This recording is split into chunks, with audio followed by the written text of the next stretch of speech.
அன்பார்ந்த பெத்தேல் சகோதர சகோதரிகளே, அநேக நாட்களாக கொரோனா மூலமாக இந்த வேத ஆராய்ச்சி இல்லாமல் இருந்தது. இந்த நாளிலிருந்து மறுபடியுமாக ஆண்டவர் தாமே வேத ஆராய்ச்சி கொடுக்கும்படியாக ஆண்டவர் நமக்கு கிரியை செய்திருக்கிறார். ஆக ஏற்கனவே வெளிப்படுத்தின விசேஷம் 18 அதிகாரங்களை நம்ம ஏற்கனவே சிந்தித்து தியானித்து முடித்திருக்கிறோம். இன்றையிலிருந்து 19ஆம் அதிகாரத்திலிருந்து இப்படியாக இந்த வேத ஆராய்ச்சி தொடர இருக்கிறது. ஆக எல்லாரும் தயவுசெய்து கேட்டு பயன்பெறும்படியாக ஆண்டவரை நோக்கி நாம் ஜெபிக்கலாம். அன்புள்ள பரலோக தகப்பனே, ஜீவாதிபதியே, சிருஷ்டிகர்த்தாவே, நம்முடைய பாதமனை நமஸ்கரிக்கிறோம்.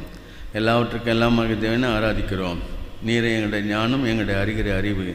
ஆகவே நோக்கி நாங்கள் கெஞ்சுகிற ஆண்டவரே, நீரே நம்முடைய வேதத்தை எங்கள் விலக்கி காட்டி இன்னும் அதிகமாக உண்மை அறிந்து கொள்ள உங்களுடைய வருகைக்கு ஆயத்தப்பட நீர் எங்களுக்கு கிருபை தந்து ஆசீர்வதிக்க வேண்டுமாய் உங்களுடைய கரங்களை ஒப்புதலாக நிற்கிறோம். ஆசீர்வாதத்தை கட்டளையிட இரக்கமாயிரும். நீரை பெரியவராக இருக்கிறதுக்கா ஸ்தோத்திரம், ஆசீர்வதிக்கிறதுக்கா ஸ்தோத்திரம். நீரை பாதுகாத்து ஆசீர்வாதம். இப்போ கூட இந்த வார்த்தையை தாரும், வல்லமையை தாரும். நாங்கள் புரிந்து கொள்ள இன்னும் அதிகமாக உண்மையை நோக்கி பார்க்க எங்களுக்கு கட்டளையிடும். காண்கிற காணாத எல்லா அந்தகார சக்திகளையும் ஆண்டவர் இயேசுவை கடிந்து கட்டினவர்களாக ஆண்டவர் மீட்பாய் இயேசு நாமத்தை எடுக்கிறோம் பிதாவே, ஆமென்.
வெளிப்படுத்தின விசேஷம் 19ஆம் அதிகாரம் 1-6 வசனங்களை வாசிக்கிறேன். இவைகளுக்கு பின்பு பரலோகத்தில் திரளான ஜனக்கூட்டம் இடுகிற ஆரவாரத்தை கேட்டேன். அவர்கள் அல்லேலூயா, இரட்சணியும் மகிமையும் கனமும் வல்லமையும் நம்முடைய தேவனாய கர்த்தருக்கே உரியது. அவருடைய நியாய தீர்ப்புகள் சத்தியம் நீதிமானவைகள். தன் வேசித்தனத்தினால் பூமியை கெடுத்த மகா வேசிக்கு அவர் நியாய தீர்ப்பு கொடுத்து தம்முடைய ஊழியக்கார இரத்தத்துக்காக உள்ளத்தில் பழிவாங்கினாரே என்றார்கள். மறுபடியும் அவர்கள் அல்லேலூயா என்று சொல்லி ஆர்ப்பரித்தார்கள். அவருடைய புகை என்றென்றைக்கு எழும்புகிறது என்றார்கள். 24 மூப்பர்களும் 4 ஜீவங்களும் வணக்கமாக விழுந்து ஆமேன் அல்லேலூயா என்று சொல்லி சிங்காசனம் ஏற்றிருக்கும் தேவனை தொழுது கொண்டார்கள். மேலும் நம்ம தேவனுடைய ஊழியக்காரரே, அவருக்கு பயப்படுகிற சிறியோரும் பெரியமானவர்களே, நீங்கள் யாவரும் அவரை துரியுங்கள் என்று சத்தம் சிங்காசனம் பிறந்தது. அப்போது திரளான ஜனங்கள் இடும் ஆரவாரம் போலவும் பெருவெள்ள இறைச்சல் போலவும் பலத்த இடிமுழக்கம் போலும் ஒரு சத்தம் உண்டாகி அல்லேலூயா, சர்வமுள்ள தேவனாய கர்த்தர் ராஜ்யம் பண்ணுகிறார். ஜெபம் பண்ணுவோம். அன்பின் ஆண்டவரே, நேச தகப்பனை ஆராதிக்கிறோம். இப்போது ஆண்டவரே, வாஸ்து பாகத்தை ஆசீர்வதித்தாரும். இன்றைக்கு நீர் எங்களோடு என்ன பேச விரும்புகிறோம், நீ பேசும் ஆண்டவரே. நாங்கள் புரிந்து கொண்டு இன்னும் அதிகமாக உங்களை வளர எங்களுக்கு கட்டளையிடும். காண்கிற காணாத எல்லா அந்தகார சக்தியிலும் ஆண்டு இயேசுவை கடிந்து கட்டுவதாக ஆண்டமைப்பு இயேசு நாம் தெரிவிக்கிறோம் பிதாவே, ஆமென். இந்த 19ஆம் அதிகாரம் ஆரம்பிக்கிறதுக்கு போது அங்கே எழுதப்பட்ட வார்த்தையின்படியாக, இவர்களுக்கு பின்பு பரலோகத்தில் திரளான ஜனக்கூட்டம் இருக்க ஆரவாரத்தை கேட்டேன். என்னத்துக்காக அப்படின்னு சொன்னால், 17ஆம் அதிகாரம் 18ஆம் அதிகாரத்தில் ஆண்டவர் ஒரு பெரிய நியாய தீர்ப்பு செய்கிறார். 17ஆம் அதிகாரத்தில் அங்கே எழுதப்பட்டது போல அங்கே மத சம்பந்தமான பாபிலோனை அவர் நியாயம் தீர்க்கிறார். அது நாம் அங்கே அந்த பைபிள் ஸ்டடியில் விளக்கமாக பார்த்துருக்கிறோம். 18ஆம் அதிகாரத்தில் பார்க்கும்போது அரசியல் சம்பந்தமான பாபிலோனை ஆண்டவர் நியாயம் தீர்க்கிறார். அதை தீர்த்ததினால்தான் அங்கே 18ஆம் அதிகாரம் 20ஆம் வசனத்தில் வாசிக்கிறோம், பரலோகமே பசுவான அப்போஸ்தலர்களே தீர்க்கதரிசிகளே அவளை குறித்து களி கூறுங்கள், அவள் நிமித்தம் தேவன் அவளை நியாயம் தீர்த்தாரே என்று தூதன் சொன்னான்.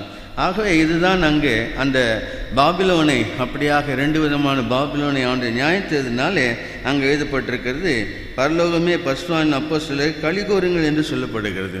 ஆகவே அந்த களி கூறுதலின் தொடர்ச்சியைத்தான் இங்கே நம்ம 19ஆம் அதிகாரத்தில் 1ஆம் வசனத்தில் வாசிக்கிறோம். இவைகளுக்கு பின்பு பரலோகத்தில் திரளான ஜனக்கூட்டம் ஆரவாரத்தை கேட்டேன். ஆக ஆண்டவருடைய அந்த நியாய தீர்ப்பு அவர்கள் மேல் வந்ததுனாலே அவர்கள் ரொம்ப சந்தோஷத்தோடு அப்படியாக அவர்கள் இருக்கிறார்கள். காரணம் என்ன?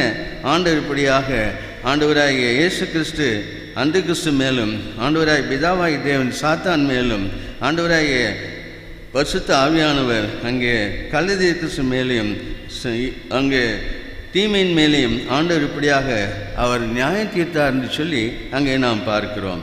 ஆகவே நமக்கு ஆண்டவர் இப்படியாக ஆரம்பிக்கும்போது இங்கே 19ஆம் அதிகாரத்தில் அது மூலமாக அந்த சந்தோஷத்தின் ஆர்ப்பரிப்பை அங்கே பார்க்கிறார்.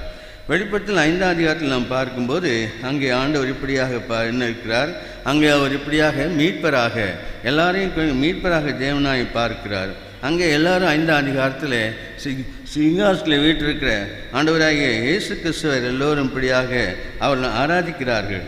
அங்கே அப்படியாக சந்தோஷப்பட்டு ஆண்டவர் நீர் மாத்திரம் பாத்திரம் என்று சொல்லி அவர்கள் இப்படியாக ஆண்டவரை ஆராதித்து நாம் பார்க்கிறோம். எதற்காக என்று இந்த காலத்தில் இப்போ இந்த நேரத்தில் என்ன பார்க்கும்போது, ஆண்டவர் நியாயமாக நீ நியாயம் தீர்த்துற ஆண்டவரே, ஆகவே ஆராதிக்கிறோம் என்று சொல்லி அவர்கள் இப்படியாக பார்க்கிறோம். இங்கே ஆண்டவர் என்னவாக இருக்கிறார், அவர் மாத்திரம்தான் நீதிமான தேவன், அவரே நியாயத்துக்கு பாத்திரம் என்று சொல்லி அவரை எல்லோரும் ஆராதிக்கிறதை பார்க்கிறோம். ஆக இங்கே என்ன முக்கியமாக இந்த அதிகாரத்தில் நம்ம முக்கியமான என்னன்னு பார்க்கும்போது, ஆண்டவராக இயேசு கிறிஸ்துவினுடைய வெளிப்படையான 2ஆம் வருகையை பற்றி நாம் பார்க்கிறோம். அதே சமயத்தில் அந்த 1000 வருஷ அரசாட்சியை தொடங்குறதை பற்றி நாம் வாசிக்கிறோம். ஆக என்ன நாம் இந்த 19ஆம் அதிகாரத்தை எப்படி பார்க்கணும்னு பார்த்தால், இப்படியாக வரப்போகிற அந்த 1000 வருஷ அரசாட்சிக்கும் ஏற்கனவே இருக்க இந்த மகா உபத்திர காலத்துக்கும் ஒரு பாலம் போல் அமைகிறதை நாம் பார்க்கிறோம். ஆகவே 19ஆம் அதிகாரத்தை எப்படியாக நாம் பிரிக்கலாம், அது 4 பாகமாக பிரித்து நாம் பார்க்க போகிறோம். முதலாவது 19ஆம் அதிகாரம் 1லிருந்து 6 வசனங்கள். அங்கே என்ன பார்க்கிறோம், அங்கே அல்லேலூயான்னு பார்க்குறோம். பரலோகத்தில் இருக்க அந்த இருக்கிறவர்கள் இப்படியாக அங்கே அல்லேலூயா என்று பாடல் பாடுறதை நாம் பார்க்கிறோம். முதலாவது 1லிருந்து 6 வசனங்கள். 7லிருந்து 10 வசனங்கள் அங்கே ஆண்டவரே ஆட்டுக்குட்டியானுடைய கல்யாண விருந்தை பற்றி நாம் வாசிக்கிறோம். ஆட்டுக்குட்டியானுடைய கல்யாண விருந்தை பற்றி 7லிருந்து 10 வசனங்களை நாம் பார்க்கிறோம். 11லிருந்து 16 வசனங்களை பார்க்கும்போது ஆண்டவராக இயேசு கிறிஸ்து எப்படியாக வெளிப்படையாக அவர் இப்படியாக வெளிப்படுகிறார், அவர் நல்லாக அவர் மகிமையிலே அவர் இப்படியாக வெளிப்படுகிறதை அங்கே நாம் 11ஆம் அதிகாரம் 11ஆம் வசனம் 16ஆம் வசனத்து வரைக்கும் பார்க்கிறோம். 17லிருந்து 21 பார்க்கும்போது சர்வ வல்லமையுடைய அந்த அவர் இப்படியாக அங்கே அதிகமாக அந்த சாத்தான் மேலும் அந்த கிறிஸ்து மேலும் ஆண்டவர் இப்படியாக அங்கே அவர் நியாயம் தீர்த்து சண்டை போடுகிறதை நாம் பார்க்கிறோம். ஆகவே இப்படியாக 4 பாகமாக இந்த 19ஆம் அதிகாரத்தை நாம் பார்க்க முடியும். இந்த நான் பொதுவாக பார்க்கும்போது முக்கியமாக இந்த அதிகாரத்தில் ஆண்டவர் மறுபடியுமாக தன்னுடைய கையில் எல்லாவற்றையும் எடுத்து அவர் இனிமேல் ஆட்சி செய்ய போகிற காரியத்தை பற்றி நாம் பார்க்க ஆரம்பிக்கிறோம். ஆக முதலாவது நாம் பார்க்க ஆரம்பிக்கலாம். 1லிருந்து 6 வசனங்கள் இந்த நாள் நாம் பார்க்கலாம். அதில் முதலாவது என்ன பார்க்கிறோம், பரலோகத்தில் திரளான ஜனக்கூட்டம் இடுகிற ஆரவாரத்தை நான் கேட்டேன். இது எது என்று பார்க்கும்போது 7ஆம் அதிகாரம் 9ஆம் வசனத்தில் கூட இப்படியாக அங்கே அவர்கள் இப்படியாக அவங்க குருத்தோலை பிடித்து கொண்டு கர்த்தரை நோக்கி அவர்கள் ஆரவாரம் பண்ணதை பார்க்கிறோம். ஒருவேளை அதனுடைய அதே குரூப் இங்கே வந்து செய்கிறார்களா என்னன்னு தெரியாது, ஆனால் அது இருக்கக்கூடும்னு நாம் நம்புகிறோம். ஆகவே இந்த சத்தம் இப்படியாக பார்க்கும்போது திரளான ஜனக்கூட்டம் வந்து ஆண்டவரை நோக்கி இப்படியாக எதற்கா என்று பார்க்கும்போது முக்கியமாக அவர்கள் பார்க்கிறது அங்கே எழுதப்பட்டிருப்படியாக 3ஆம் வரியில் எழுதியிருக்கிறது, அல்லேலுயா, இரட்சணியமும் மகிமையும் கனமும் வல்லமையும் நம்முடைய தேவனாய கர்த்தருக்கே உரியது. ஆக முதலாவது என்ன நாம் பார்க்கிறோம், ஆண்டவருடைய இரட்சணியத்துக்காக ரட்சிப்புக்காக அவர்கள் இப்படியாக செய்கிறார்கள். இவர்கள் யார் என்று பார்க்கும்போது பழைய ஏற்பாட்டு விசுவாசிகள் இருக்கிறார்கள், சபையின்ற விசுவாசிகள் இருக்கிறார்கள், அதே சமயத்தில் உபத்திரவ காலத்து விசுவாசிகள் இருக்கிறார்கள். இவரெல்லாம் சேர்ந்து தான் அங்கே இப்படியாக இரட்சணியம் ஆண்டவருடையது என்று சொல்லி கர்த்தருக்கே உரியதுன்னு சொல்லி அவர்கள் இப்படியாக அவங்க ஆண்டவரை நோக்கி அல்லேலூயா கொடுக்கிறதை நாம் பார்க்கிறோம். இதில் முக்கியமாக பார்க்கும்போது இந்த அல்லேலூயா என்ற வார்த்தை வேதத்தில் இந்த இடத்துல மாற்றம்தான் வருகிறது. அது 4 தடவை வருகிறது. பாருங்கள், 4 தடவை நம்ம வாஸ்தவம் ஞாபகம் இருக்கும். 1ஆம் வசனத்தில் பார்க்குறோம், 3ஆம் வசனத்தில், 4ஆம் வசனத்தில் இருக்கிறது, அப்புறம் 6ஆம் வசனத்தில் இருக்கிறது. ஆக 4 அல்லேலூயாக்கள் இங்கே இருக்கிறதை நாம் பார்க்கிறோம். அந்த 4 அல்லேலூயா மூலமாகத்தான் இப்போது எப்படியாக அங்கே பரலோகத்திலே சந்தோஷம் இருக்குது என்பதை பற்றி நாங்கள் வாசிக்கிறோம். இந்த அல்லேலூயா என்று சொல்லும்போது இது பழைய ஏற்பாட்டினுடைய வார்த்தையாக இருக்கிறது. அங்கே அல்லேலூயா என்று சொல்லும்போது பிரைஸ் லார்டுன்னு சொல்லுவோம், நம்ம சொல்கிறோம் இல்லையா? அது மாதிரி இது பிரைஸ் லார்டுன்னு சொல்லும்போது அல்லேலூயா என்று அந்த காலத்தில் பழைய ஏற்பாட்டில் சொன்னார்கள். அந்த சொல்லும்போது அது ஏன் இப்போ நம்ம என்னன்னு சொல்லலாம், ஆண்டவரே உமக்கு நான் ஆராய்ச்சி செய்கிறேன் பிரைஸ் லார்டுன்னு சொல்கிறேன். எதுக்காக சொல்லுகிறோம், ஆண்டவரே உம்முடைய நியாயத்தீர்ப்புகள் நியாயமானவைகள் என்று சொல்லி நீ செய்கிறதுக்காக நாங்கள் இப்படி செய்கிறோன்னு பார்க்குறோம். அங்கே 1ஆம் வசனத்தில் அல்லேலூயா உட்பட 3 மற்ற வார்த்தைகள் வருகிறது. இரட்சணியமும் மகிமையும் கனமும் வல்லமையும் நம்முடைய ஆண்டவருக்கே இருக்குதுன்னு சொல்லி அங்கே இருக்கிறதை நாம் பார்க்கிறோம். ஆக அங்கே இரட்சணியம் என்று சொல்லும்போது அது நமக்கு இப்படியாக ஆண்டவர் விடுதலையை கொடுத்ததை பற்றி ஞாபகப்படுத்தப்படுகிறோம். அதனாலே சந்தோஷத்தோடு அவரை ஆராதிக்கிறோம். 2வது அங்கே இப்படியாக மகிமை என்று நாம் பார்க்கும்போது இது ஆண்டவராக இயேசு கிறிஸ்து இப்படியாக நியாயத்தோடு கூட இப்படியாக நியாயத்தீர்ப்பு செய்தார் என்பதை பற்றி அந்த மகிமையை பற்றி அங்கே நாம் பார்க்கிறோம். 3வது வல்லமை என்று பார்க்கும்போது ஆண்டவருடைய அந்த நியாயத்தீர்ப்பு எப்படியாக அவருடைய வல்லமையோடு கூட அங்கே எப்படியாக அந்த 17ஆம் அதிகாரத்தில் 5ஆம் வசனம் பார்க்கிற அந்த வேசியின் மேலே ஆண்டவர் எப்படியாக அவருடைய நியாயத்தீர்ப்பை அவருடைய வல்லமையை செலுத்தினார் என்பதை பற்றி நாம் பார்க்கிறோம். ஆக அங்கே சொல்லப்பட்டபடியாக 2ஆம் வசனம் என்ன ஞாபகப்படுத்தப்படுகிறோம், தன் வேஷத்தினால் பூமியை கொடுத்த வேசிக்கு நியாயத்தீர்ப்பு கொடுத்த நம்முடைய ஊழியக்காரர் ரத்தத்துக்காக எடுத்து பழிவாங்கினாரே என்றார்கள். அங்கே இப்படியா நாம் பார்க்கும்போது இந்த 18ஆம் அதிகாரம் 20ஆம் வசனம் சொல்லப்பட்டது போல அவர் களி கூறுங்கள், உங்கள் நிமித்தம் தேவன் அவளை நியாயம் தீர்த்தாரே என்று சொல்லப்படுகிறது. ஆகவே நாம் எதுக்காக இப்படி சொல்கிறோம், ஆண்டவர் உண்மையுள்ளவராக இருக்கிறார், நீதிபரராக இருக்கிறார். ஆகவே தான் நாம் சந்தோஷத்தோடு இருக்கும்படியாக இங்கே சொல்லப்படுகிறது. ஆகவே நாம் என்ன ஞாபகப்படுத்திக் கொள்ளலாம், அங்கே 8ஆம் அதிகாரம் 1லேருந்து 6 வசனங்களிலே நாம் பார்க்கும்போது அங்கே ஆண்டவர் இப்படியாக அவர் நியாய தீர்ப்பை அங்கே கொடுக்கிறதே அங்கே நாம் முன்னே பார்த்த ஞாபகம் இருக்கும். ஆகவே 8ஆம் அதிகாரத்தில் சொல்லப்பட்டபடியாக அவர் நியாய தீர்ப்பை கொடுக்கறதை பற்றி இங்கே அதிகமாக ஸ்லாக்கியம் போட்டு அவர்கள் இப்படியாக ஆண்டவரை தொழுகிறதை நாம் பார்க்கிறோம்.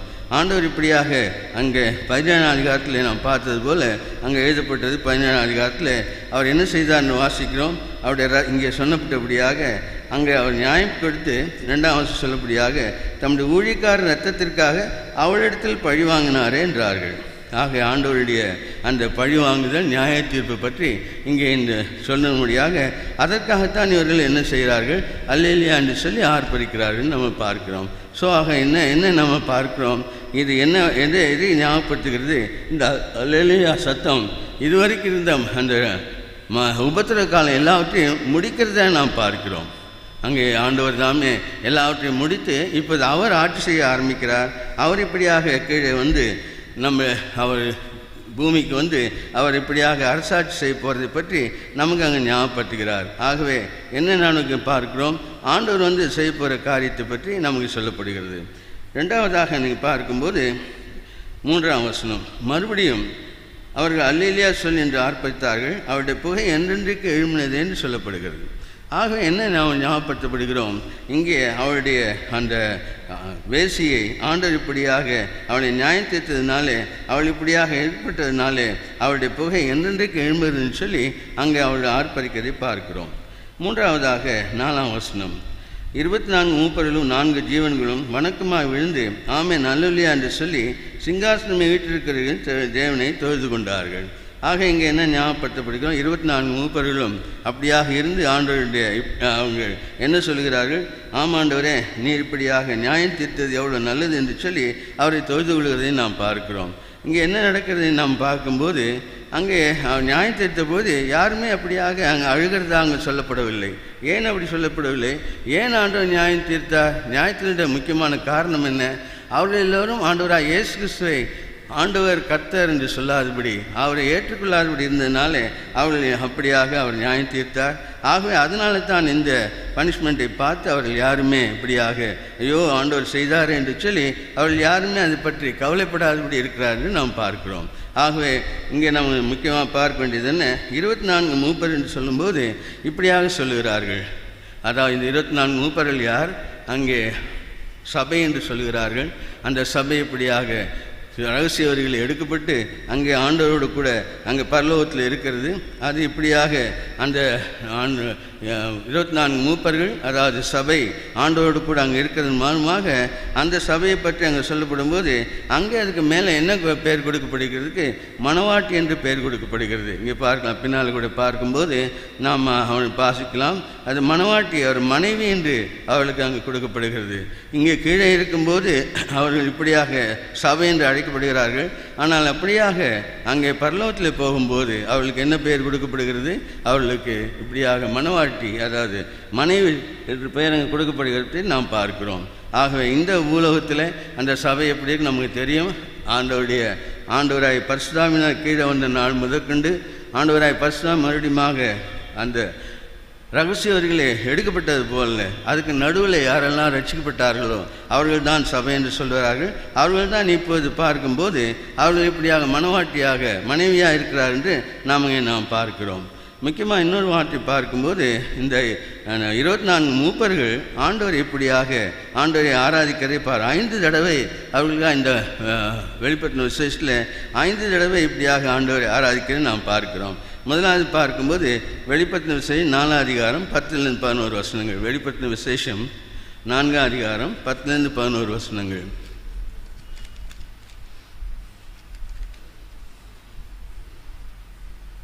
இருபத்தி மூப்பர்களும் சிங்காசனமை வீட்டிற்கு முன்பாக வணக்கமாக விழுந்து சதா காலங்களில் உயிரோடு இருக்கிற தொழுது கொண்டு தங்கள் கிரீடங்களை சிங்காசனம் முன்பாக வைத்து, கர்த்தாவே தேவரின் மகிமை கனத்தையும் வல்லமை பெற்றுக்கொள்ளிருக்கு பாத்திராயிருக்கிறீர். நீரே சகலத்தையும் சிருஷ்டித்தீர். நீரே உம்முடைய சித்தத்தினாலே அவைகள் உண்டாயிருக்கிறவர்களும் சிருஷ்டிக்கப்பட்டவர்களாக இருக்கிறது என்று என்றார்கள். ஆகவே நாம் ஞாபகப்படுத்திக் கொள்ளலாம், ஆண்டவரை இப்படியாக அவருடைய சிருஷ்டிப்புக்காக, சிருஷ்டிப்பின் வல்லமைக்காக அவர் சொல்கிறார்கள். இப்படியாக நீர் ஆண்டவரை இப்படியாக சிருஷ்டிக்கு பாத்திரர், நீர் வல்லமையை பெற்றுக்கொள்கிற பாத்திரர், நீ சிருஷ்டிகர்த்தா என்று அவர்கள் ஞாபகப்படுத்தி அவர்கள் ஆராதிக்க பார்க்கிறோம். ரெண்டாவதாக 5ஆம் அதிகாரம் 8-9 வசனங்கள். அவர் அந்த புஸ்தகத்தை அவர் வாங்கின போது அந்த 4 ஜீவங்களும் 24 மூப்பர்களும் தங்கள் சுரமண்டங்களையும் பசுவாண்டு ஜெபங்களாய தூபக்கத்தான் நேர்ந்த பொருட்களை பிடித்து கொண்டு ஆட்டுக்குண்மையானுக்கு முன்பாக வணக்கமாக விழுந்து, தேவரி புஸ்தகத்தை வாங்கவும் அதன் முத்திரையில் உடைக்கவும் பாத்திராயிருக்கிறீர். ஏனெனில் அடிக்கப்பட்டு சகல கோத்திரங்களையும் பாஷைக்காரர்களும் ஜனங்களிலும் ஜாதிகள் வந்து எங்களை தேவன் என்று நம்முடைய இரத்தத்தினால் எங்களை மீட்டுக்கொண்டு எங்கள் தேவனுக்கு முன்பாக எங்கள் ராஜாக்களும் ஆசாரியமாக்கினீர். நாங்கள் பூமியிலே அரசாணம் என்று புதுப்பாட்டை பாடினார்கள். ஆக இங்கே என்னதுக்கு ஆண்டு வாசிக்கிறோம், அவர் பாத்திரர் என்று சொல்கிறார்கள். அங்கே என்ன அதுக்கு முன்னாலே 5ஆம் வசனத்தை பார்க்கும்போது அவர் என்ன செய்கிறார், அங்கே இருக்கிற புஸ்தகம் அது யாரும் தொடர முடியவில்லை. 7 முத்திரை உள்ள அந்த புஸ்தகம் அதை யாருமே திறக்க முடியாததுனால அங்கே 5ஆம் வசனத்தில் அப்போஸ்தலனாகிய யோவான் அழுகிறார். அப்பொழுது தான் அங்கே சொல்லப்படுகிறது, யூதா கோத்திரத்தின் சிங்கம் தாவீது நிர்மாணவர் புஸ்தகத்தை திறக்கும், அதன் 7 முத்திரையும் உடைக்கும் ஜெயம் கொண்டிருக்கிறார். அதைத்தான் நாங்கள் 9ஆம் வசனம் சொல்லப்பட்டது. தேவருடைய புஸ்தகத்தை வாங்கும், அதன் முத்திரை உடைக்கும் பாத்திராயிருக்கிறீர். ஆகவே ஆண்டவருடைய அந்த வல்லமையை பற்றி அது சொல்லப்படுகிறது. ஆண்டவர் தாமே இப்படியாக ஆண்டவராக இயேசு கிறிஸ்து ஆண்டவராகிய பிதாவிடத்தில் இந்த புஸ்தகத்தை வாங்கி அவர் திறக்கிறவராக இருக்கிறார் என்று பார்க்கிறோம். 3ஆவதாக 7ஆம் அதிகாரம் 11-12 வசனங்கள். 7ஆம் அதிகாரம் 11-12 வசனங்கள்.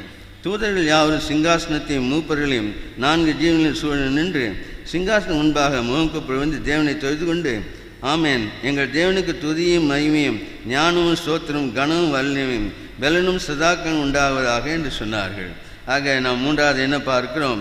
அங்கே எப்படியாக அங்கே 7ஆம் அதிகாரத்தில் பார்க்கும்போது சகல ஜாதிகளிலும் கோத்திரங்களும் பாஷைகளிலிருந்து இப்படியாக அங்கே இஸ்ரவேலர் மாத்திரமல்ல புறஜாதியார் கூட அங்கே வந்து ஆண்டவரிடம் வந்து தொழுது கொள்கிறதுனால அதை பார்த்து அவர்கள் சந்தோஷப்பட்டு இப்படியாக சொல்கிறார்கள், ஆண்டவரே 4 ஜீவன் சிங்காசனமாக முகந்து தேவனை தொழுது கொண்டு, ஆக ஆண்டவருக்கு இப்படியாக அந்த வல்லமை ஏற்க கொடுக்கிறார்கள். இப்படியாக அங்கே புறஜாதியார் கூட ஆண்டவருடைய அந்த பரலோகத்தில் வந்து ஆண்டவரோடு கூட நிற்கிறதை பார்க்கும்போது அதற்காக ஆராதிக்கிறார்கள்.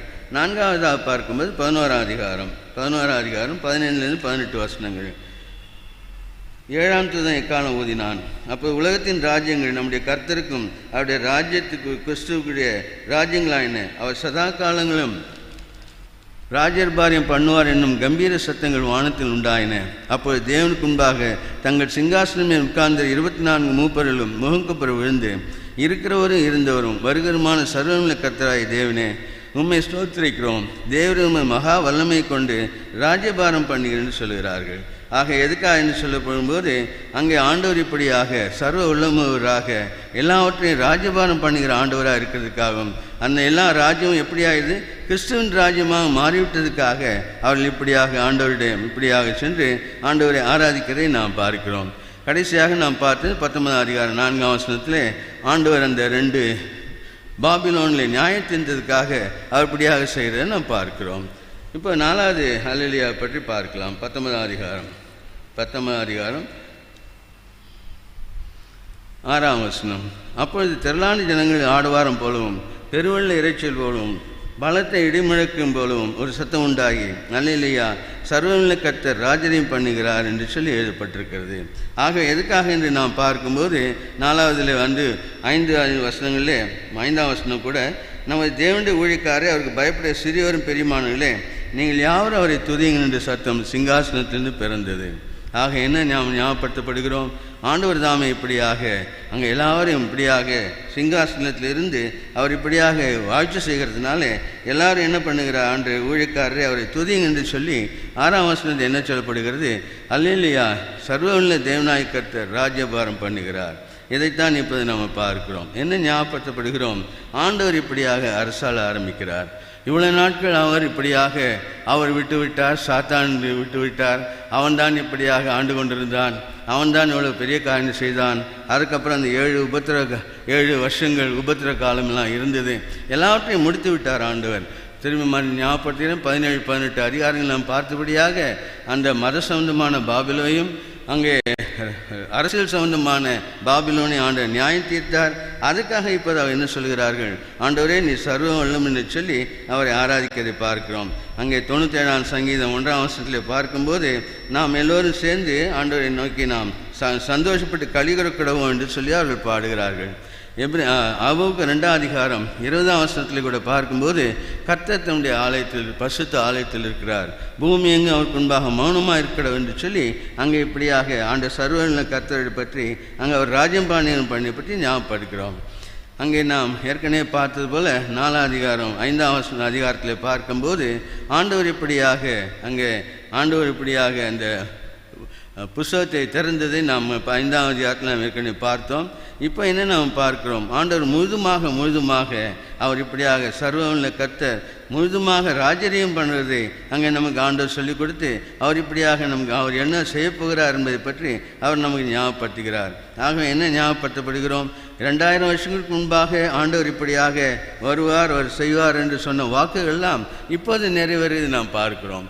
ஆண்டவர் தாமே இப்போ என்ன செய்ய விரும்புகிறார்? அவர் இன்னுமாக 2000 வருஷமாக சொல்லப்பட்ட அந்த ஜெபங்களுக்கு ஆண்டவர் பதில் கொடுத்து இப்போ ஆண்டவராகிய பிதாவாகிய தேவன் இப்போ உலகத்தில் அவர் ராஜ்யபாரம் பண்ண ஆரம்பிக்கிறது பற்றி அங்கே எழுதப்பட்டிருக்கிறது. சர்வமுள்ள தேவனாய கர்த்தர் ராஜ்யபாரம் பண்ணுகிறார். ஆகவே தான் இங்கே 4 தடவை இந்த ஆண்டவருக்கு இப்படியாக சொல்லப்படுகிறேன். இதை பார்க்கும்போது அந்த யோவான் காலத்தில் இருந்தபோது டொமிஷியன் என்ற அவன் தான் ராஜாவாக இருந்தான். அந்த ராஜா இருக்கும்போது அவனுக்கு என்ன சொல்லப்பட்ட, அவனை இப்படியாக கர்த்தரும் ஆண்டவரும் சொல்லி கொண்டிருந்தார்கள்.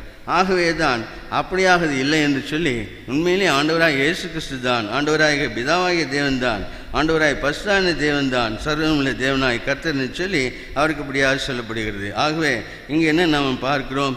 ஆண்டவராகிய யெகோவா தேவனுக்கு உண்மையிலேயே அந்த ஆராதனை எடுக்கப்படுகிறது. ஏனென்றால் அவர் சர்வமுள்ள தேவனாய் கர்த்தர், அவர் ராஜ்யத்தையும் பண்ணுகிறார். சீக்கிரமாக அவர் இப்படியாக வந்து செய்ய போகிறார்னு நாம் பார்க்கிறோம். ஆகவே நாம் இந்த நாளில் அந்த 4 அல்லேலூயாக்கள் பார்த்தோம். அந்த அல்லேலூயாக்கள் பற்றி பார்க்கும்போது நமக்கு ஒரு சந்தோஷமாக இருக்கிறது. ஏனென்றால் அநியாயத்தை எல்லாம் ஆண்டவர் தான் நிச்சயமாக நியாயம் தீர்ப்பார். அவர் உண்மையிலே நீதியில் நியாயாதிபதி. எந்த அநியாயமாக இருந்தாலும் அவர் நியாயத்திற்கிற ஆண்டவராக இருக்கிறார். ஆகவே தான் அப்படி இருக்கிறது. அடுத்தாப்பில் என்ன நாம் பார்க்கிறோம்? இங்கே சொல்லப்பட்ட நான் ஏற்கனவே செஞ்சிட்டது போல் 7லேருந்து 10 வசனங்களில் ஆண்டவராகிய ஆட்டுக்குட்டியானுடைய கல்யாண விருந்து பற்றி நாம் பார்க்கிறோம். அடுத்த வாரம் நம்ம இதை பார்க்கலாம். முதல் வாரமாக இருக்கிறபடினாலே நாம் முதலாவது அந்த இன்ட்ரடக்ஷன்லாம் கொஞ்சம் பார்க்க வேண்டியிருந்தது. ஆகவே நாம் பார்த்தோம், இதை நாம் புரிந்து கொள்வோம். ஆகவே என்ன நாம் இன்றைக்கி புரிந்து கொண்ட ஞாபகப்படுத்திக்கலாம். அங்கே ஆண்டவருடைய அந்த நியாயத்தீர்ப்பு அங்கே நடந்து பெற்றது. முக்கியமாக அந்த பாபிலோன் மேலே 2 வகையான பாபிலோன் மேலே நியாயத்தீர்ப்பு செய்தார். இப்போது பரலோகத்தில் இப்போது சந்தோஷம் இருக்குது, ரட்சணியும் மகிமையும் கனமும் வல்லமை இருக்குதுன்னு நாம் பார்க்கிறோம். அதே சமயத்தில் அங்கே ஆண்டவர் இப்படியாக நியாயம் தீர்த்து அந்த வேசியை இப்படியாக நியாயம் தீர்த்தான் என்று பற்றி அல்லேலூயா சொல்லப்பட்டது.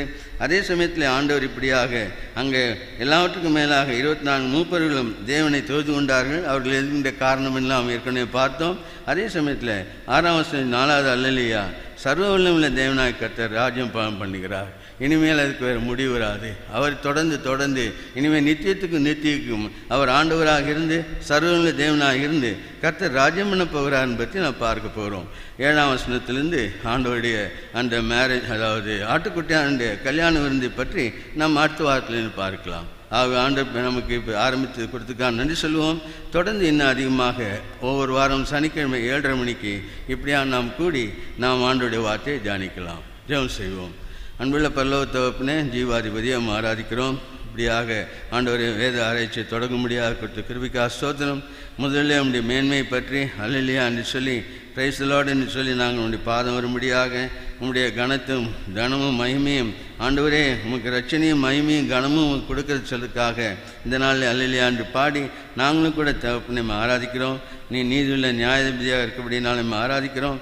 தொடர்ந்து தகப்பனை இன்னும் அதிகமாக உண்மை பற்றி தியானிக்கும்போது இந்த சர்வவல்ல கர்த்தர் என்னெல்லாம் செய்ய போகிறார் என்பதை பற்றி நாங்கள் சிந்தித்து வரப்போகிற நாட்களில் செய்யப்படுற காரியங்கள் உம்முடைய வெளிப்படையான வருகை பற்றியும் ஆண்டவரே அன்மைக்கு தான் யுத்தத்தை பற்றியும் அதே சமயத்தில் தகப்பனே அங்கே வரப்போகிற மற்ற காரியங்களை பற்றியும் 1000 வருஷ அசாட்சி பற்றியும் அடியால் பார்க்கும்படியாக நீர்கள் கிருபை கொடுக்க வேண்டுமா கெஞ்சுகிறோம். காத்துக்கொள்ளும் ஆசீர்வதியும். ஆண்டவரை கேட்ட ஒவ்வொருக்கும் நன்றி சொல்கிறோம். நீர் அவர்களுக்கு இன்னும் அதிகமாக விளக்கி காட்டி ஆசீர்வதியும். ஆண்டவர் மீட்பு நான் இயேசு நாமத்தில் ஸ்தோத்திரம் கொடுக்கிறோம் பிதாவே. ஆமென். Praise the Lord.